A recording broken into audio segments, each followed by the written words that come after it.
Hi, my name is Alex and I'm doing a video on chemotherapy, what to expect when you're going through this. I went through it through breast cancer, and you may not be going through it through breast cancer, but you may go through other types of cancer.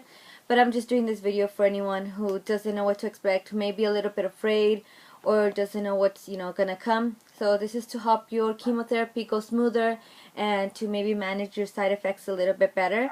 I actually got 6 rounds of chemo, and it was TAC, which one is Taxotere, the other one is, I think, Cytoxin. I'm not really sure what it is, and the I forgot the name of it, but I know it's known as the Red Devil. So it's TAC, that's the kind that I got. You may get AC or any combination of those, and I got it in 6 dosage, which means that it's a higher concentration. And mine actually was from 9 in the morning up until about 1:30 p.m.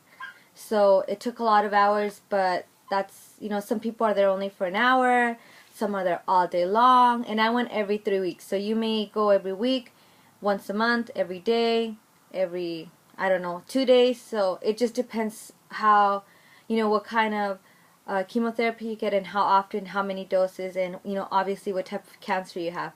So one thing that they do, do push is that you have to make sure that your house is clean, that you're trying to live as germ-free as possible, just because if you get sick during chemotherapy, it's really hard. Your body, your immune system is really low. So that's what, they're trying to make sure that you don't get like the flu, the cold, or anything bad like that, because then you have to get hospitalized, and, it's going to just delay your chemotherapy even longer. Think of it as a newborn baby, and that's basically what I thought of it.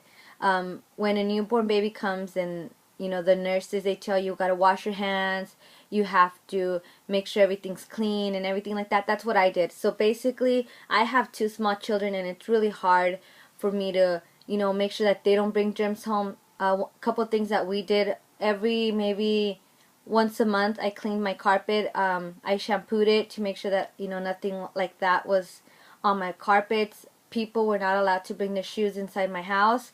My kids would change their clothes as soon as they got home and wash their hands. This is just some tips that the doctor gave me, and you can also use this with other relatives. They also told me, make sure that we cleaned all of the handles, just as if it was flu season. Think of it like that. So you just don't want to get sick. That's the main thing. Now, some side effects that I did have, I actually got sores, and you can get your sores in your mouth, in your throat, or even your private parts. So one thing that I did, and to be honest, I got sores the first time down there, and it hurts like you have no idea. But I learned my lesson, and this is one tip that I did, and I didn't get it again. And the first time that I got it, I learned my lesson. I couldn't sit down. It hurt. It was just really bad. So one thing that I did is, every time I took a bath, which for whatever reason I wanted to take a bath every day, because I just felt like when you have these chemotherapies, even when you pee, you can smell the medicine in your urine. So I felt like I smelled everywhere, like that. Like I had to brush my teeth every maybe once an hour because I couldn't take the taste of it. So that's another tip you can use too. What you do is, when you take a shower, you can do an Epsom salt soak, which I got this one at CVS. It's just like a generic brand. You can get it at Walmart, you can get it at Target, wherever you want to get it. It's only a couple bucks, and I got the big one. And what you do is, you fill the tub about maybe that much of water, as long as when you sit down, your butt is covered with water, and you put this on there. Just sprinkle like maybe a cup, and then just put it around. Just soak in it. Just sit in there for a little bit. And if there's anything that's coming up that you may not be able to see, or you may not feel yet, it'll take care of the problem. So I did it every day, if possible. Even if you don't take a shower, just do it for 20 minutes. Sit in there. It doesn't matter. And that's what I did to prevent sores. Now, another where you get it is your throat, but you can't really feel it. It'll just be hard to swallow or something like that. I didn't get a lot of those, but I did get some like right here, or like I would get them right here and here. Some people get them inside their mouth. One thing that I did is when you have chemo, you get really dehydrated, so your lips get chapped. If you pull one of those skins, which is what I did, you will get a sore like right here, because when you pull the skin, you're damaging your skin. So if you pull and it cuts your skin, you're gonna get a sore there. If you bite the inside of your mouth, you're gonna get a sore there. If you bite your lip, you're gonna get a sore there. So do not pull the dead skin off your lips. Put chapstick, put Vaseline, whatever you want. Keep them moisturized. Do not pull your skin. And I didn't put anything on my sores. I read online you can put salt, it burns. Do not do that. That hurts. I put baking soda, that hurts too. I just left it there. Yeah, it's gonna hurt for one day, but the next day you'll be fine. My mouth was always dry, so like I said, I try to brush my teeth all the time. And I got this Biotine mouth spray, which it's supposed to help, but I couldn't take the taste of it. But I guess if you can handle the taste, they also have mouthwash, and it's just a little bottle, and you just spray it on. I haven't used it. I'm pretty sure now I can use it, and I'll be okay. But if you want to try something like that, they have moisturizing sprays.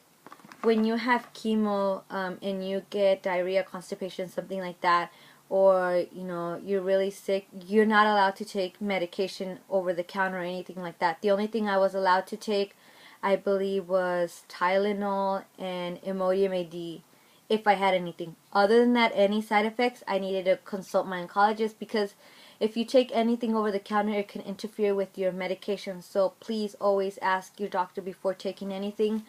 So that's basically what I did. Also, the first week I didn't want to eat anything. So if you're taking care of somebody, don't force them to eat. That's the one thing my doctor told my sister and my husband. Do not force anyone to eat if they have chemo. You don't understand how hard it is. Besides that, you don't have an appetite, you're sick to your stomach. Everything tastes gross, like it doesn't taste, people say it tastes like metal. To me, it just tasted like nothing. It was like bleh.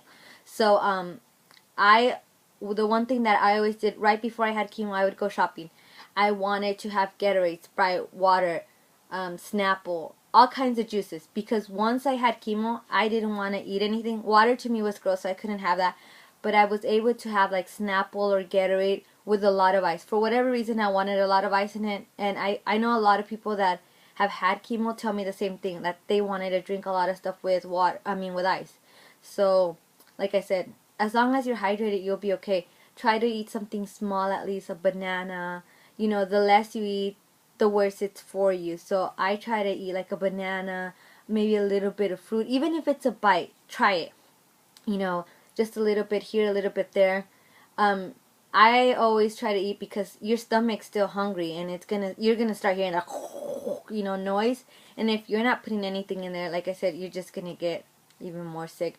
I also bought an air purifier, which if you can get one, get one. That's just for like allergens and bacteria, viruses, whatever's in the air. And I never got sick during chemo. Yes, I had chills, I had fever, but I never was sent to the hospital or anything like that. So that's good. And like I said, if you're healthy and your blood counts up, you're going to be able to continue your chemo and get through it faster, and that's it. Obviously, all my hair, like as you can see, this is 4 months. Actually, in a couple, maybe about a week, it'll be 4 months since my last chemo, which I had July 7th. And it's growing back. Hair is hair. It's gonna grow back. I know a lot of you are sad about that, but it'll be okay. And I have another video on how my hair was falling off, and I'll post it up. But other than that, if you guys have any questions, or if you guys don't know if this is maybe normal, let me know. Also, I have tingling right here on these. I still can barely feel this, which is normal. Also, sometimes people have ringing in their ears. That's normal. You go like a little bit deaf, but it came back, so I can hear perfectly fine. Just my fingers are still kind of numb. Your legs can get swollen. That's normal. One thing that did happen to me, and I called my doctor, was that I guess I slept with my teeth like this, because I read online that your body's so stressed that you grind your teeth, or you like sleep like this, like really hard. So I woke up with all of this hurting, and I felt like my teeth were gonna fall out. Like I felt like they were loose. So that happens, but you'll be okay. Also, your nails, they may fall off. I barely started getting my fingernails are peeling, which is kind of weird, but they never fell off, so that's cool. They felt like they hurt it, like they were gonna fall off, but everything was fine. Like I said, other than that, you should be fine. Try to take care of yourself. Eat healthier stuff, not greasy stuff. You know, it's gonna be better on your body. I try to eat a lot of fruit. Um, Maybe try to eat like oatmeal, breads, like something soft. And then about the second week, you should be able to eat pretty good food. I was hungry the second week. I couldn't stop eating for what. Maybe it's the steroids that they gave me. I couldn't stop eating. If it was on the table, I would eat it. And the third week, I was happy and I was good and I was eating. But that was just the week that my body was actually getting better, just to go back and do everything again. So you'll be sleepy. You'll be tired. But take it easy. You're obviously sick. I was the type that I didn't want to be in bed because I felt like I was a burden to my family, or I wanted to take my kids to school. But you know what? You're sick and you need to take care of yourself. And just be positive. You know, the more positive you are, the better. Also, you may get these shots. They're called Neupogen shots, which you give yourself. And that's just to raise your blood count. Your white cells, which is what I did. They hurt your bones. I am warning you, they're gonna hurt. I took mine on Wednesday. By Friday, my bones here hurt, my bones here hurt, my bones here hurt. Basically, all your bones hurt and you feel like you are stuck. Like, if you move this way it hurts, if you move that way it hurts. It'll last for about a day. Like, I was Friday, it hurt, Saturday kind of hurt, and by Sunday I was okay. But it's just gonna help you with your white cells, like I said, to make sure that you are okay. And I hope that, if you're going through this process, this video helps you. Like I said, if you guys have any questions, let me know. You can email me or leave me a comment. I'll try to answer as soon as possible. Thank you very much.